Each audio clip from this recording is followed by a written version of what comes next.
ചാലിശ്ശേരി പെരുമണ്ണൂർ കൊട്ടക്കാവ് ഭഗവതി ക്ഷേത്ര മൈതാനത്തെ ഭീമൻ ആൽമരത്തിന്റെ പാതി ഭാഗം അടർന്നു വീണു. ഒഴിവായത് വനപകടം. 1.5 ശതാബ്ദത്തിലേറെ പഴക്കമുള്ള ആൽമരമാണ് ഏതാണ്ട് മധ്യഭാഗത്തൂടെ രണ്ടായി പിളർന്നു വീണത്. ചൊവ്വാഴ്ച പുലർച്ചെയായിരുന്നു അപകടം. പുലർച്ചെ 5 മണി മുതൽ തന്നെ ആൽമര ചൂടും മൈതാനവും നാട്ടുകാരാൽ സജീവമാകും. അതിരാവിലെ ആളുകാരും ചുവട്ടിലില്ലാത്ത സമയത്തായിരുന്നു അപകടം എന്നതിനാൽ വൻ ദുരന്തം ഒഴിവായതിന്റെ ആശ്വാസത്തിലാണ് നാട്ടുകാർ. ഒരു നാടിന്റെ വളർച്ചയിലും സാംസ്കാരിക ഉന്നതിയിലും നൂറ്റാണ്ടുകൾ സാക്ഷ്യം വഹിച്ച ആൽമരത്തിന്റെ പതനം ഗ്രാമീണരിൽ പലരും വലിയ ആഘാതമാണ് സൃഷ്ടിച്ചത്. ആൽമരം പിളർന്നു വീണതറിഞ്ഞ് കാലത്ത് മുതൽ നിരവധി പേരും സ്ഥലത്തെത്തി. അഖില കേരള ടൂർണമെന്റുകൾ, കേരളോത്സവ മത്സരങ്ങൾ, സാംസ്കാരിക പരിപാടികൾ, കായിക മത്സര പരിപാടികൾ എന്നിങ്ങനെ നിരവധി പരിപാടികളാണ് ആൽമരച്ചോറിലെ മൈതാനത്ത് നടക്കാറുള്ളത്. ക്ഷേത്രം തന്ത്രി സ്ഥലത്തെത്തി പരിശോധന നടത്തി മാത്രമേ ബാക്കി കാര്യങ്ങൾ നടപടി സ്വീകരിക്കൂ എന്ന് ക്ഷേത്രം ഭാരവാഹികൾ അറിയിച്ചു. നമ്മുടെ നാട്ടിലെ നല്ലൊരു ദുരന്തമാണ് ഒഴിവായത്. രാത്രി 12 മണിക്ക് 1 മണിൻ്റെ ഉള്ളിലാണ് ആല് കാറ്റിന് പൊട്ടി വീണത്. അതുകൊണ്ട് ചെറിയ കുട്ടികളൊക്കെ 10 മണിക്കും 8 മണിക്കും വന്ന് കളിക്കുന്ന ഏരിയയാണിത്. രാത്രി 8 മണി വരെ കുട്ടികളൊക്കെ ഉണ്ടാവും ഇവിടെ. നല്ലൊരു ദുരന്തമാണ് ഒഴിവായത്. ഭഗവതിയുടെ സഹായം തന്നെയാണ്.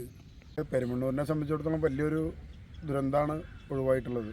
എന്നുവെച്ചാൽ 150ഓളം വർഷത്തോളം പഴക്കമുണ്ടെന്നിട്ടുള്ളതാണ് ഇവിടെ പഴമക്കാർ പറയണത്. ഈ ആലിന് ഇവിടെ നിരവധി വിദ്യാർത്ഥികൾ ഒരു കാലത്ത് തന്നെ 5 മണിക്കൊക്കെ വന്നിട്ട് കോച്ചിങ്ങും ഫുട്ബോൾ കോച്ചിങ്ങും ഒക്കെ നടക്കുന്നതാണ്. അതുപോലെ തന്നെ ഉച്ചയ്ക്ക് ശേഷം വിശ്രമിക്കാൻ വേണ്ടി ഇവിടെ ആളുകൾ കുറേ വരാറുണ്ട്.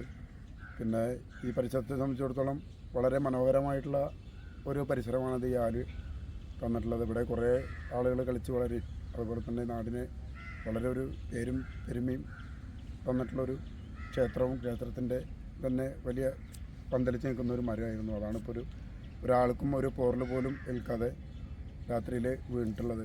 വലിയൊരു സങ്കടമായിട്ടുള്ളൊരു കാര്യമാണ്. കാണാൻ തന്നെ പറ്റാത്തൊരു അവസ്ഥയിലാണ് ഇപ്പോൾ അത്. ഈ പെരുമണ്ണൂർ കൊട്ടക്കാവ് അമ്പല പരിസരത്ത് നിൽക്കുന്ന ഈ ആൽമരം, നൂറ്റാണ്ടുകൾ പഴക്കമുള്ള ഈ ആൽമരം ഇന്നലെ വൈകിട്ട്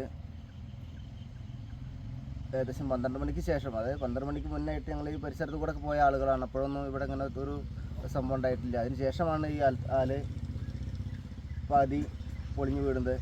അതായത് ഈ സമയത്ത് കൊട്ടക്കാവ് പരിസര പ്രദേശങ്ങളിൽ ഒരുപാട് കുട്ടികളും അതുപോലെ തന്നെ ഫുട്ബോൾ പ്രേമികളൊക്കെ ഒരുപാട് കുട്ടികൾ രാവിലെ കളിക്കാൻ വരുന്ന ഒരു സമയമൊക്കെയാണ് ഈ സമയം. അതുപോലെ തന്നെ വൈകുന്നേരങ്ങളിലും ഒരുപാട്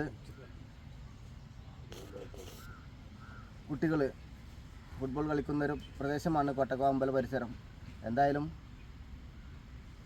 രാത്രി സംഭവിച്ചതുകൊണ്ട് വൻ ദുരന്തമാണ് നമ്മുടെ ഈ പ്രദേശത്ത് ഒഴിവായത്. എന്തായാലും നൂറ്റാണ്ടുകൾ പഴക്കമുള്ളൊരു ആൽവൃക്ഷമാണ് നമുക്ക് ഇവിടെ നഷ്ടമായത്.